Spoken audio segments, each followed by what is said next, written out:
Përmbledhja e ngjarjeve kryesore të ditës në Radio 7. Në fillim të korrikut të këtij viti pritet të nisë ndërtimi i pjesës së dytë të autostradës Shkup-Llac në Maqedoninë e Veriut. Siç bëhet e ditur, është përfunduar vlerësimi dhe përzgjedhja e kompanisë. Aktualisht po punohet procedura e ankesave në shkallën e dytë. Pas përfundimit të saj pritet të fillojnë punimet ndërtimore. Sipas vlerësimeve të reja, projekti pritet të kushtojë rreth 215 milionë euro. Autostrada Kërçov-Orë pritet të vihet në përdorim në 3 mujorin e parë të vitit 2027. Për përfundimin e këtij projekti janë siguruar 175 milionë euro si ua nga bankat vendore. Sipas kryeministrit të Maqedonisë së Veriut Histra Mickovski, projekti është përfundimisht i mbuluar financiarisht, ndërsa punimet në terren po vazhdojnë me qëllim përfundimin e kësaj autostrade. Së bashku me autostradën Shkup-Llac, si dhe segmentet e korridorit të 8, kryeministri thekson se në gjysmën e dytë të këtij viti do të punohet njëkohësisht në 6 projekte autostradash.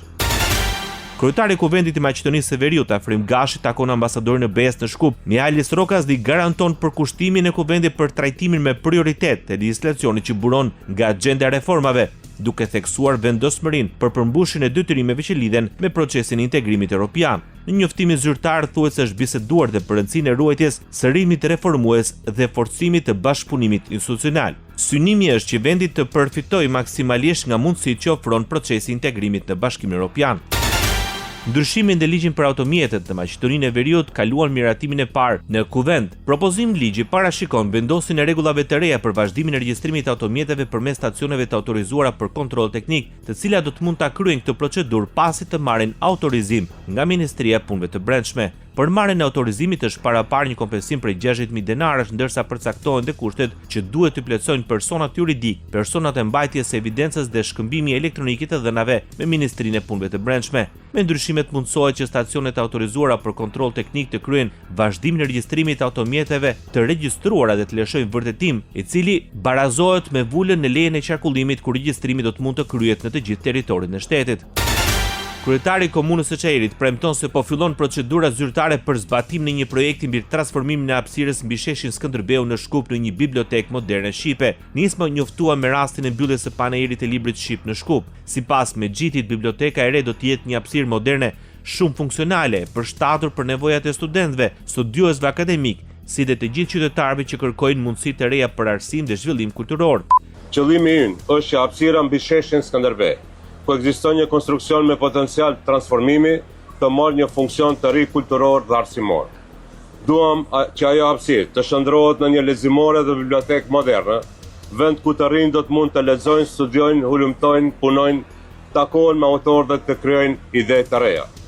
Ajo duhet të jetë një qendër e gjallë e dijes, vend për nxënës dhe student, vend për promovime, debate dhe mbrëmje letrare, vend për librin shqip, por edhe për dialog kulturor. Projekti do të pasurojë jetën kulturore në komunën e Çajirit dhe se do të mundsojë qasje më të lehtë në literaturën në gjuhën shqipe. Rajoni. Ambasadori britanik në Kosovë, Jonathan Hargreaves, përsëriti thirrjen për bashkëpunim ndërmjet partive politike pas certifikimit të rezultateve, duke theksuar rëndësinë e funksionimit institucional dhe respektimit të rendit kushtetues. Mesazhi im për partitë politike është i njëjtë, siç ka qenë gjatë gjithë kohës. Është e qartë se ciladdo qofshin rezultatet e sakta të këtij procesi, do të jetë e nevojshme të ketë bashkëpunim mes partive politike. Ka vend, ka një kushtetutë të fortë, e cila i ka shërbyer shumë mirë gjatë 18 viteve të fundit. Ajo kërkojnë që politikanët të punojnë së bashku për të mirën e vendit. Ata duhet të bëhen bashkë për të formuar një kuvend, një qeveri dhe për të zgjedhur një president. Kjo është ajo që shpresoj se do të ndodhë apo rezultatet të bëhen të qarta. Apeli i Hargreaves erdhi gjatë vizitës në qendrën komunale të numërimit në sallën 1 tetorit në Prishtinë, ku nga afër u njoh me procesin e numërimit të votave të zgjedhjeve të 7 qershorit. Raportuesi për Kosovën në Parlamentin Evropian paralajmëron se bashkëpunimi ndërpartijak është i nevojshëm për ta rikthyer vendin në rrugën e duhur drejt Bashkimit Evropian. Përmes rrjeteve sociale, Rio Terras vlerëson se pjesëmarrja ulët në votime tregon zhgënjimin e qytetarëve me situatën politike në vend. Sipas tij, ky nivel i ulët të pjesëmarrjes reflekton frustrimin publik të shkaktuar nga paqëndrueshmëria dhe bllokadat politike. Ai thekson se për ta ritheksuar besimin e qytetarëve është i domosdoshëm bashkëpunimi ndërmjet partive politike.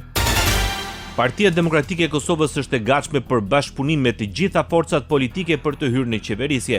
Kandidati për kryeminist nga partia e dytë më e madhe në Kosovë, Bedri Hamza, paralajmëroi marrëveshje për krimin e institucioneve. Kur Hamza u pyet për një bashkëpunim të mundshëm me vetëvendosjen, ai tha se nuk ka përjashtues dhe as nuk ka vija të kuqe ndaj asnjë partie. Nuk është e mirë me pas vija të kuqe, kemi qenë gjithmonë të hapur për biseda, e kam dhënë preferencën time, se më shëndetshme për vendin është krimi i qeverisë për partive cilat kemi qenë në opozit, tash bëhet kjo për numrave, që është bëhet numra, ka më shumë formula, mirë po megjithatë nuk kam qenë përjashtues, dhe mendoj që për me pas institucione shpejt dhe të qëndrueshme duhet me pas marrëveshje politike. Domethënë me pas marrëveshje politike, qysh tash ka filluar ende konstituimi i kuvendit, formimi i qeverisë dhe pastaj zgjedhja e presidentit. Sipas rezultateve paraprakit Komisionit Qendror të Zgjedhjeve, Partia Demokratike e Kosovës në zgjedhjet e së dielës ka marrë 21.12% të votave, duke siguruar 24 mandate deputetësh në Kuvendin e Kosovës.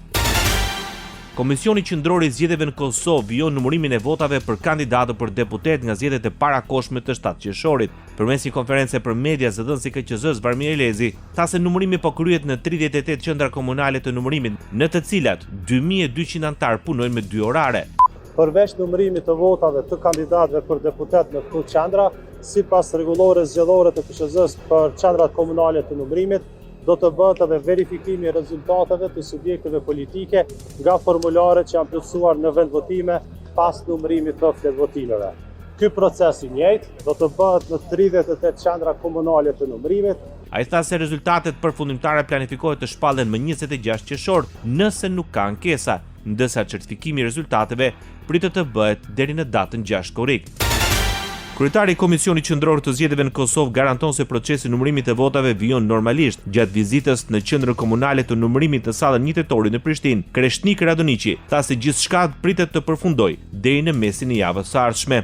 Votat e diasporës duhet të vlerësohen fillimisht, fjala është për votat me postë dhe pastaj fillon numërimi i tyre, edhe ajo do të ketë një kohë që do të merr derisa të përfundon numërimi, edhe rinumërimi i 10% të gjithë Kosovës do të merr disa ditë, andaj unë do të thoja që diku rreth ka fundi qershorit apo fillimi i korrikut do të përfundon edhe jemi gati me rezultat. Gjykata e Apelit në Kosovë hedh poshtë ankesën e komunës Prishtinës lidhur me çështjen e lejes mjedisore për ndërtimin e parkut Aventura në parkun e Gërmis. Sipas qendrës për raste gjyqësore strategjike, Apeli ka konfirmuar aktgjykimin e gjykatës themelore në Prishtinë, e cila kishte anulluar lejen mjedisore të lëshuar nga komuna e Prishtinës për këtë projekt. Me këtë vendim, konsiderohet të mbyllur betejë ligjore, duke shpallur të pavlefshme lejen për realizimin e projektit Parku i Aventurave në zonën e mbrojtur të parkut të Gërmis. Radio 7, zëri pozitiv i qytetit. Vijon protesta në kryeqytetin e Shqipërisë. Mijëra qytetarë u mblodhën në rrugët e Tiranës, fillimisht në sheshin Skënderbej dhe më pas marshuan drejt godinës së kryeministrisë. Faleminderit shumë, jeni më hyjet, jeni më të mirë se faleminderit. Protestuesit mbanin në duar flamuj dhe pankarta me thirrje kundër qeverisë dhe klasës politike në tërësi. Rama jep dorëheqjen, mos u përçani, poshtë patronazhistët, Rama ik, ishin thirrjet që shoqëruan protestën e SH-s në mbrëmje.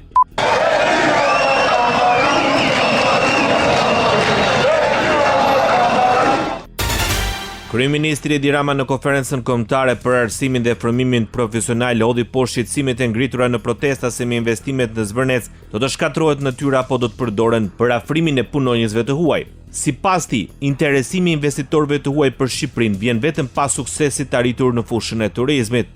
Ideja që kapitali i madh dhe që sipërmarrjet e mëdha shkojnë në vende të caktuara për të investuar në turizëm, për t'i shkatruar ato vende dhe për të shfrytzuar një krah pune të lirë, është një ide e lindur nga padia totale, sepse është e kundërta. Sipas kryeministrit të Shqipërisë, sot problemi kryesor i industrisë së hotelerit turizmit nuk është sa do t'i paguaj punojësit, por ku do t'i gjejë ata. Dhe nuk ka në industrinë e turizmit sot, aty natyrisht flas ku janë bërë investime, aty ku janë hotelet edhe destinacionet e pushimeve, pyetja nuk është sa të paguaj, pyetja është ku të gjej punojësin, përkatës, për të gjitha nivelet, që ka edhe zanatin për ta bërë atë punë si duhet. Bekim për Shqipërinë vjonta komentoi Edi Rama investimin në Zvërnec për familjen e presidentit të Shteteve të Bashkuara të Amerikës Donald Trump dhe të dy vëllezërve arab Al Kayat. Në intervistë për median Al Jazeera, kryeministri i Shqipërisë deklaroi se kur nuk ka qenë në pikpyetje nëse ky investim do ecte ose jo përpara. Rama sqaroi se nuk bëhet fjalë për një tokë publike që qeveria po e jep apo po e shet, por për një pronë private. Sipas tij, qeveria nuk ka asnjë lidhje me këtë projekt, i cili është totalisht një investim privat nga dy vëllezërit arab Al Kayat, që arrin vlerën e 4 miliardë dollarëve, kur prodhimi i brendshëm bruto i vendit është rreth 27 miliardë euro.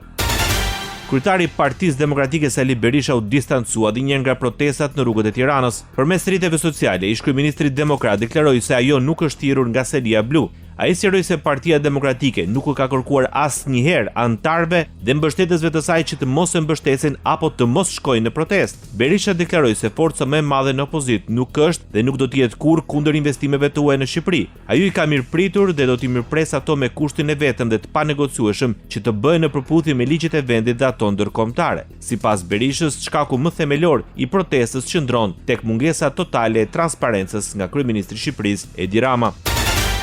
Shumica e qeverisëse në pushtet në Shqipëri shpreh interes për të vendosur në fuqi mekanizmin e referendumit. Kryetari i grupit parlamentar të Partisë Socialiste Tauland Balla në një takim në Zvicër me kancelarin e kantonit të Brnës, Christoph Auer, informoi se synimi ishte marrja ekspertizë zviceriane për ligjin për referendumet i propozuar disa javë më parë. Balla theksoi se Zvicra është vendi model në botë për përdorimin e referendumeve për çështje kushtetuese të përgjithshme dhe vendore. Ai informoi se bashkë me deputet, drejtues të KQZ-s dhe përfaqësues të OSB-s po zhvillohen takime për të marrë eksperiencën ligjore zviceriane në këtë drejtim. Administrata tatimore në Shqipëri rikujtoi tatimpaguesit se 30 qershori është afata e fundit për dorëzimin e deklaratave tatimore të padorëzuara për periudhat deri më 31 dhjetor 2024 me qëllim përfitimin nga falja e gjobave për mosdeklarimin afat. Tatimpaguesit që kanë deklarata tatimore të padorëzuara për periudhat deri më 31 dhjetor 2024 kanë kohë deri më 30 qershor 2026 për t'i dorëzuar dhe për të përfituar nga fshirja e gjobave për mosdeklarimin e afat. Tatimpaguesit që nuk respektojnë afatin ligjor do të humbasin të drejtën për të përfituar nga kjo lehtësi e parashikuar në ligj, bën të ditur Drejtoria e Përgjithshme e Tatimeve. Lehtësitë parashikohen nga ligji për fshirjen, shuarin dhe pagesën e detyrimeve tatimore dhe administratës tatimore qendrore dhe vendore dhe detyrimeve të pagueshme në dogan, i cili synon të lehtësojë barrën administrative dhe financiare për bizneset. Bota. Ushtria ukrainase goditi të martën disa objekte të industrisë së naftës në Rusi dhe në Krimin e pushtuar si pjesë e strategjisë së Kievit për të shkaktuar Moskës kosto ekonomike për vazhdimin e luftës. Autoritetet ukrainase dhe ruse konfirmuan sulmet të cilat shkaktuan zjarre në infrastrukturën energjetike. Ministria ruse e mbrojtjes njoftoi se gjatë natës rrëzoi 310 dronë ukrainas mbi rajone të ndryshme të Rusisë për fshirë zonën e Moskës, jugperëndimin e vendit, Krimin e pushtuar dhe hapësirat mbi detin e Zi dhe detin Azov. Nga ana tjetër, Ukraina raportoi se Rusia lëshoi 155 dronë, prej të cilave 124 u neutralizuan nga mbrojtja ajrore ukrainase. Presidenti i Ukrainës Volodymyr Zelensky njoftoi se ka zhvilluar një bisedë me të dërguarin amerikan Steve Witkoff dhe Jared Kushner për ringjallërimin e përpjekjeve diplomatike që synojnë përfundimin e luftës së Rusisë kundër Ukrainës. Sipas Zelenskit, biseda pozitive u zhvillua gjatë një ndalese në aeroportin e Kishinjevit në Moldavi më njëherë pas takimeve që ai zhvilloi me partnerët europian të Ukrainës. Presidenti i Ukrainës falenderoi Witkoffin dhe Kushnerin dhe ëndrin e presidentit amerikan Donald Trump për gatishmërinë e tyre që të punojnë intensivisht gjatë javëve në vijim për t'i dhënë një shtys të re diplomacisë së paqes. Merët presidenti i Ukrainës Volodymyr Zelensky konfirmoi se biznesmeni rus Roman Abramovich kishte shërbyer si ndërmjetës për shkëmbimin e mesazheve mes Kievit dhe Moskës. Sipas Zelenskit, Abramovich kishte sjellë një mesazh nga presidenti rus Vladimir Putin për të kuptuar qëndrimin e Ukrainës dhe ishte ofruar të përcillte përgjigjen e Kievit. Kina dhe Korea e Veriut forcojnë bashkëpunimin. Lideri i Koreas së Veriut, Kim Jong-un, dhe presidenti kinez Xi Jinping kanë dakord të thellojnë bashkëpunimin në fusha politike, ekonomike dhe kulturore gjatë samitit të zhvilluar në Penjan. Presidenti Xi, në vizitën e tij të parë në Korenë e Veriut pas 7 vitesh, shpreu gatishmërinë për të çuar përpara marrëdhëniet mes dy vendeve, ndërsa të dy liderët u zotuan të forcojnë komunikimin strategjik përmes shkëmbimeve më të shpeshta të delegacioneve dhe zyrtarëve të lartë. Presidenti Kim Jong rikonfirmoi mbështetjen e plotë të Penjanit për parimin 1 Kinë, duke deklaruar se Korea e Veriut do të qëndrojë në krah të Pekinit pavarësisht ndryshimeve në situatën ndërkombëtare. Një gjykatë federale në Shtetet e Bashkuara të Amerikës rrëzon vendimin e administratës Trump për të vendosur tarifën prej $100.000 për aplikimet për vizat H1B. Gjykata federale në shtetin e Massachusettsit vendosi se administrata kishte ndërhyrë në një fushë që sipas ligjit amerikan i përket kompetencave të Kongresit. Për këtë arsye tarifa u shpall e pavlefshme. Vendimi nuk ka hyrë ende në fuqi përfundimisht dhe administrata Trump pritet të ankimojë atë në instanca më të larta gjyqësore. Viza H1B mundson kompanive në SBA, të cilin punonjës të specializuar si programues inxhinier dhe ekspert të teknologjisë për të punuar në vend për disa vite. Ndoqët edicionin informativ të lajmeve në Radio 7, zëri pozitiv i qytetit.